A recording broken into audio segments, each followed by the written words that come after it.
Airports are noisy, chaotic, but what happened at Gate 17 was something else entirely. Two teenage girls, dressed neat and quiet, stepped into the first-class cabin of a major airline. Passengers glanced, a few smiled politely. Nothing about them suggested trouble. And yet, within minutes, security was called. One attendant whispered into a walkie-talkie, another blocked the aisle. The tension didn't rise gradually, it snapped. Raised voices, confused looks, a flight delay. Then the moment that would ripple across social media. The girls being escorted off the plane, their carry-ons left behind, their seats empty. Nobody could explain it. Not the crew, not the captain, not even the airline's PR team, who scrambled to bury the footage within hours. But the damage had already begun, because those weren't just any two girls. Their father was already watching. And when he made his next move, the cost wasn't emotional, it was financial. The number? $4.5 billion. Not in threats, not in lawsuits, something much more devastating. This isn't just about race. This is about who's allowed to feel safe, and what happens when the wrong people get treated like they don't belong. And the man who changed everything? He never raised his voice. He didn't have to. But what exactly happened before that flight took off? Stick around. Kayla and Keisha Ellis were 16.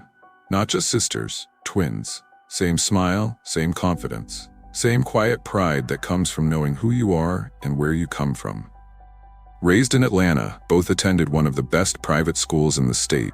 AP students, debate team, no disciplinary record, no social media stunts, no noise. Just two teenage girls raised to be sharp, respectful, and always prepared. This wasn't their first time flying alone. Their father had made sure they understood how to move through the world with care, especially in places where eyes often follow black skin with suspicion. They were dressed simply, cardigans, jeans, braided hair pulled back, first-class boarding passes in hand. No celebrity energy, no flex, just calm. They were headed to visit their grandmother in Chicago, a birthday surprise. She didn't know they were coming. Their father had arranged everything, from the seats to the car service that would meet them when they landed. Those seats? Paid in full. No upgrades, no buddy pass, no corporate discount. Just a father doing what any parent would, making sure his daughters were treated with the same dignity the world promises, but doesn't always deliver. And Raymond T. Ellis wasn't just any father. He was the CEO of one of the most profitable logistics companies in the world. A man who had turned a single warehouse freight operation into a $20 billion global force. Freight lines across 5 continents. Hundreds of contracts with Fortune 500 companies. His name wasn't well known to the public, but in boardrooms and investment circles, it carried weight. And for the last 14 months, he had been in confidential talks with a major U.S. airline, yes, that airline, on a $4.5 billion joint venture to expand routes into Africa. This wasn't a deal built on hope or charity, it was infrastructure. Ports, cargo, commercial routes. This deal would unlock entire markets. It was close, very close. A few signatures, one final meeting. That morning, Raymond was on a video call with executives from the airline. They were finalizing terms. Meanwhile, his daughters were being quietly humiliated on the tarmac. And as that call wrapped, Raymond's phone buzzed again and again. First from his assistant, then his general counsel, then his daughter Kayla, who sent just 6 words. They said, "We don't belong here." There was no emoji, no tone, just a sentence that said too much. When he opened the attached video, he didn't say a word. He didn't have to. He closed his laptop, canceled his calendar, and walked straight into the part of the story that would never make it onto the airline's website. Because this wasn't just a mistake. Not for him. This was a reminder that no matter how much success a black man builds, how quietly he plays the game, how perfectly he raises his children, there are still places where the message is loud and clear. You don't belong here. And for the first time in his career, Raymond T. Ellis wasn't interested in playing along. Not anymore. The clip was only 47 seconds long, shot from Seat 3D by a college student on his way back to campus. Shaky hands, muffled audio, but enough to show what mattered. 2 black girls standing in the aisle, calm, silent, carry-ons in hand, a flight attendant gesturing toward the exit, a voice off camera. They didn't do anything. And then the door closing behind them. It hit Twitter first, then TikTok. By noon, it was everywhere. Comments poured in. This is why we film everything. Same thing happened to my cousin. No apology. First class doesn't mean first class treatment when you're black. Some tried to defend the airline. Others pointed fingers at policy. But the overwhelming response? Anger, grief, exhaustion. And then someone posted a screenshot. A LinkedIn profile of Raymond T. Ellis, CEO, billionaire, board negotiator. The caption? Wait, these are his daughters? By 1:17 p.m., the video had reached over 2 million views. Corporate journalists picked it up. Business blogs followed. The airline's PR department hosted a 4-sentence statement on its official page. We take all concerns seriously. We are reviewing the incident internally. Passenger safety is our top priority. It read like a template. Cold, detached. And that coldness would cost them. Because while they were writing statements, Raymond was in a glass-walled boardroom, mid-video conference with the same airline's senior team, reviewing the final terms of the $4.5 billion expansion deal. He had been measured, patient, intent on finalizing the largest African logistics partnership in U.S. aviation history.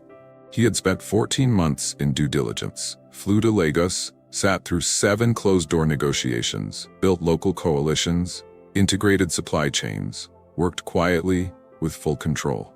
And then, 14 seconds of footage. One of his assistants stepped into the boardroom, didn't speak, just slid a phone onto the table. The screen played the clip. His daughters, that aisle, the silence of humiliation. The airline CEO, still speaking on the conference call, didn't realize Raymond was no longer listening. Raymond stood, picked up the phone, and walked out. Left the room without a word. By 4 p.m., a courier arrived at the airline's downtown office with a letter in an unmarked envelope. 8 lines of text. No pleasantries, no threats, just this. The partnership is off. I won't explain why. You already know. That evening, a trusted source confirmed to financial outlets that the deal had collapsed. The airline's stock dropped 9% in after-hours trading. Analysts scrambled to understand why. No one in their executive circle had seen it coming. But social media had. On Instagram, someone posted an edited photo, the twins sitting in first class, overlaid with the words, "They dragged the wrong girls." The image went viral. No press conference, no public tantrum. Raymond didn't speak to media, he didn't tweet, he didn't file a lawsuit. He did something worse, for them. He walked away, with every contract still unsigned. And with him went the investors, the infrastructure, the vision, and the future that airline had staked on his name. A silent retraction, delivered with the kind of power only earned through years of restraint. And somewhere in a corner office, a few executives started asking questions they should have asked much sooner. Because when the world finally found out who those 2 girls were, it wasn't just a scandal, it was a reckoning. The moment Raymond T. Ellis walked out of that boardroom, the temperature shifted. Not just in the glass tower where he worked, but across sectors. Logistics, aviation, equity firms. Everyone paying attention knew something was coming. And Raymond didn't wait. That same afternoon, he pulled the plug on 3 scheduled investor calls, all related to the final stages of the $4.5 billion airline deal. He declined the follow-up dinner with the airline's global strategy team. No explanations, no reschedules. His executive assistant was told to pause all communication with their legal counsel assigned to the deal. Then, more intentionally, he picked up the phone. The first call went to his public relations director. Pull every mention of the partnership off our platforms. Press kit, website, investor decks, all of it. The second to the legal team. I want a written confirmation that we're no longer in negotiations. Include the clause that makes the exit binding.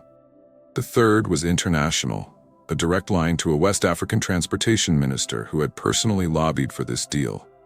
I know this affects you. I'm sorry, but they disrespected my daughters in public, and they stayed silent. There's no trust left. By nightfall, Ellis had sent a 3-sentence statement to all his high-level partners, including the airline's senior board.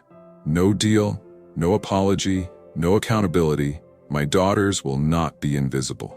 It wasn't a press release. It wasn't tweeted. It was a message meant only for the people who needed to feel it. The financial hit came fast.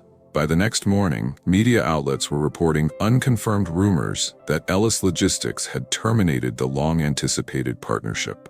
The airline stock dipped 12% in a single trading session, wiping out close to $800 million in market value. Shareholders demanded clarity. Analysts scrambled for insight. The airline stayed quiet. Behind closed doors, the boardroom was chaos. Some executives wanted to issue a public apology. Others feared admitting fault would expose the company to lawsuits. A few clung to the hope that Ellis could be convinced to return to the table. But the table was gone. Raymond wasn't interested in press junkets or staged apologies. What he wanted was simple consequences. And he wasn't the only one watching. Within 48 hours, a rival airline made contact. They had followed the story, of course, watched it unfold like everyone else. But unlike the others, they didn't wait to see which way the wind blew. They moved. A direct flight to Atlanta was arranged. Their executive vice president flew in for a private, no-media meeting. The pitch was clear. We value what you're building. We believe in it, and we won't disrespect the people behind it. By the end of the week, Ellis signed a memorandum of understanding with the rival carrier, quietly, decisively. The new deal wasn't just a win for his company. It was a warning shot to anyone who thought power meant silence. The original airline, still reeling, tried to recover. Press teams crafted language, diversity commitment, unfortunate misunderstanding, ongoing training. But it was too late. The market had already responded. Investors began pulling out. Headlines shifted from deal in progress to historic opportunity lost. Internal memos leaked. Staff morale tanked. One employee wrote anonymously to a business blog they thought they could treat two young black girls like they didn't matter. Turns out they were the daughters of the man we needed most. Meanwhile, Ellis refused all media interviews. He never raised his voice. He didn't tell his daughters to post or speak or respond. He handled it like a man who knew what silence could cost and what it could buy when used with precision.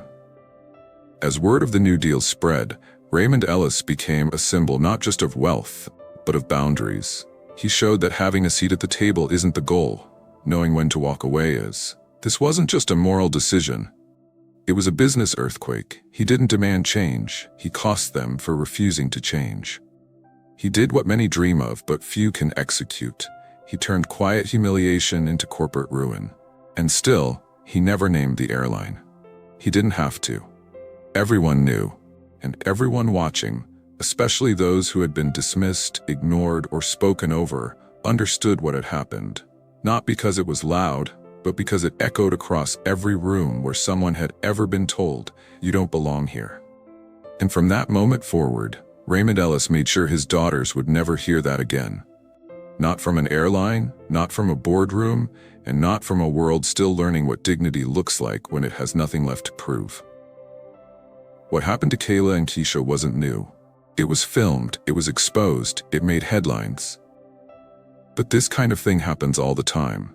Without phones, without proof, without powerful fathers to push back. In a 2023 independent travel survey, over 38% of Black airline passengers reported feeling unfairly scrutinized or questioned by airline staff. Nearly 1 in 5 said they'd been asked to verify their seat despite holding a valid boarding pass. And according to aviation equity watchdog groups, Black travelers are up to 3 times more likely to face escalation during boarding disputes than white passengers in identical scenarios. But these aren't just numbers. These are people. People like Rashida from Maryland, who said she was removed from a gate line because her tone was unacceptable, though the entire confrontation began when she politely asked why her seat was reassigned. Or Devin, a young engineer from Dallas, who was stopped mid-boarding by 2 attendants after a white passenger suggested he didn't look like he belonged in business class. No apology, no explanation. He boarded late, alone, eyes on him the entire flight. And this is where the truth becomes harder to swallow. What if the Ellis twins had raised their voices? What if they had cried out, shouted, argued? Would the airline have painted them as hostile? Would they have claimed safety concerns? Disorderly conduct? That's the tightrope Black travelers walk every day. Don't be late, don't be loud, don't be frustrated, even when you're being humiliated. Even when you've done everything right. Even when your father helped fund the runway your plane is sitting on. Because Ellis is not a common name. In that airline's internal CRM, it was attached to a 9-figure deal. It was on executive briefing documents. It was discussed in quarterly forecasts. And still, it meant nothing when his daughters sat quietly in row 2. Even a last name like Ellis, CEO or not, couldn't protect them from profiling. Not the boarding passes, not the good grades, not the calm voices or the polite answers, not wealth, not proximity to power, nothing. And if it could happen to them on that day in broad daylight, surrounded by people, then what's happening in quiet corners without phones recording? How many apologies were never offered? How many seats were taken away before takeoff? How many times has the phrase, "You don't belong here," been unspoken, but fully understood? This story isn't just about 2 girls. It's about a pattern, a system. A message that no matter how high you rise, how quiet you stay, or how much you pay, there will still be someone waiting to decide whether you belong. And in this case, they decided wrong. And it cost them everything. For weeks, Raymond Ellis stayed silent. Not because he was avoiding the spotlight, but because he knew the world didn't need more noise. It needed direction. Then, without warning or build-up, he spoke. No press tour, no press release, just a single post on LinkedIn. It read, "My daughters were removed from a flight they were paid to sit on. They were calm, they were respectful, they were humiliated anyway. I ended the deal not out of emotion, but principle. If my daughters aren't safe in first class, I have no business putting billions into an airline that doesn't see them. I won't fund exclusion, I won't validate it." Within an hour, it had 70,000 shares. By morning, it was everywhere. Business media outlets picked it up. Podcasts dissected it. Civil rights advocates reposted it with captions like, "This is how you use your seat at the table." And then came the foundation, Flyfair. Launched with a quiet $5 million endowment from Ellis himself, the foundation's mission was straightforward: protect minority flyers from racial discrimination in air travel. Flyfair offered 2 services: a 24/7 legal and support hotline for Black and brown passengers removed from flights without just cause, a national database where travelers could report racial incidents involving airline staff anonymously. It wasn't loud or flashy, but it worked. Within a month, over 700 flyers had submitted stories, and for the first time, airlines were being publicly held accountable for what happened in the sky and at the gate. Ellis didn't stop there. He gave interviews, not to gossip shows, but to business platforms, aviation conferences, and equity summits. In one widely circulated podcast appearance, he said, "I wasn't trying to make a point, but when my daughters were told they didn't belong, after doing everything right, I knew that money without dignity is worthless. I didn't walk away from that deal out of anger. I walked because I refused to teach my daughters that success means silence." But perhaps the most powerful moment didn't come from Raymond at all. It came from Kayla. Weeks after the incident, at a school assembly, she stood behind a podium in front of classmates and parents. No script, no teleprompter, just truth. We didn't want revenge, we wanted respect. We weren't loud, we didn't fight, but we were still treated like we didn't belong. And honestly, I think we always knew something like this could happen. We just didn't think it would happen there. Not in first class, not while doing everything right. She paused, scanning the room. But my dad didn't just make calls or cancel deals. He listened, and he showed us something important, that we matter more than money, and that sometimes walking away is louder than shouting. The auditorium was silent, no claps, just a moment of reflection few would forget. They didn't ask for a movement, but they started one anyway. From silent boarding passes to viral advocacy, the Ellis family went from being seen as just another business dynasty to symbols of what accountability can look like when you have the power to do more than complain. Flyfair would go on to partner with aviation watchdog groups and quietly influence board policies at 3 major airlines. One company revised their training protocols within 6 months of the Foundation's first public report. And while none of that undid what happened to the twins, it meant something. It meant someone listened, it meant someone acted, and it meant that going forward, the next black child sitting in row 2A might not have to explain themselves twice, or be told they're in the wrong place while doing everything right. That was the hope Raymond was building. Not through speeches or headlines, but through systems. And it started with a quiet refusal to stay quiet. The world watched, and the world responded. Some stories fade after the headlines. This one didn't. Not because of rage, because of recognition.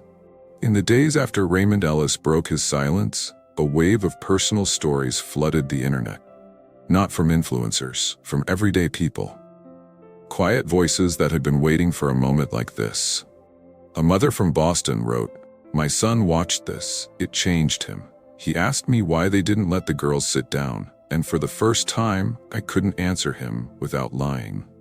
A retired flight attendant posted anonymously, "This happens more than people think.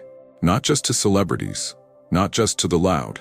To calm, smart, respectful passengers who just don't look like they belong in certain rows." A comment left under one of Raymond's interviews simply said, "I didn't know this could happen to someone so well-spoken, so composed." That comment said more than it meant to. Because for many, that was the shock. Not that it happened, but who it happened to. As if grace, education, and wealth were supposed to buy immunity from racism. But racism doesn't work that way. That's why this story resonated. Because it shattered the illusion that respectability could shield you. Because it proved, again, that the problem isn't how black people behave, it's how they're perceived. And the ripple effects came fast. Under pressure from investors and the public, the airline, still unnamed in Raymond's posts but universally understood, announced mandatory racial bias training for all flight staff within 90 days. 3 other major carriers followed. Meanwhile, advocacy groups used the momentum to push for legislative attention. Within 3 months, a fictionalized congressional hearing on travel discrimination was held, focused specifically on the experience of minority travelers. Flyfair was invited to present testimony. A representative read aloud 6 anonymized stories submitted through their database. One involved a child traveling with a grandparent, removed from the gate line because the staff didn't believe they were related. Another featured a black businessman asked to switch seats twice, so white passengers could sit together.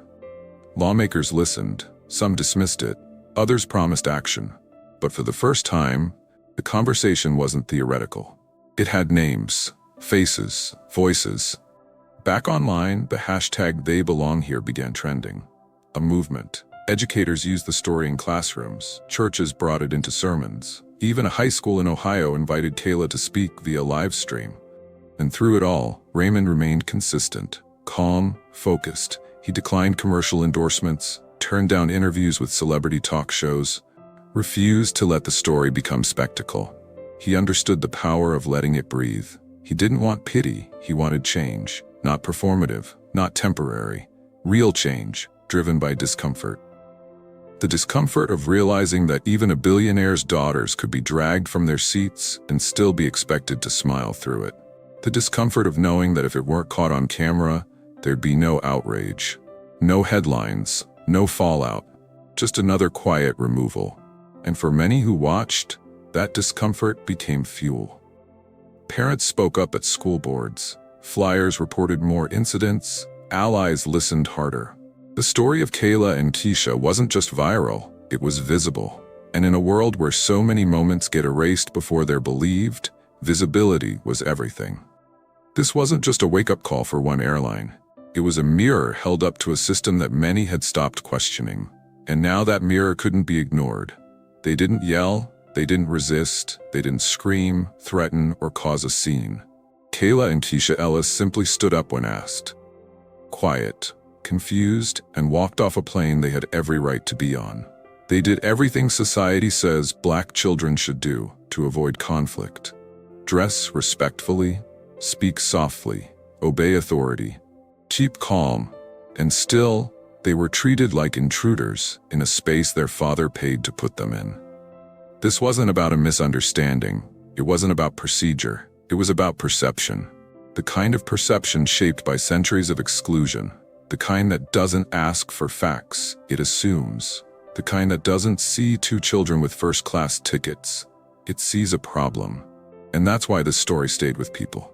Because it proved something so many already knew, but the world keeps trying to deny.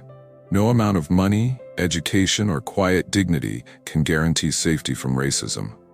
Raymond Ellis didn't scream either. He didn't demand. He didn't beg for respect.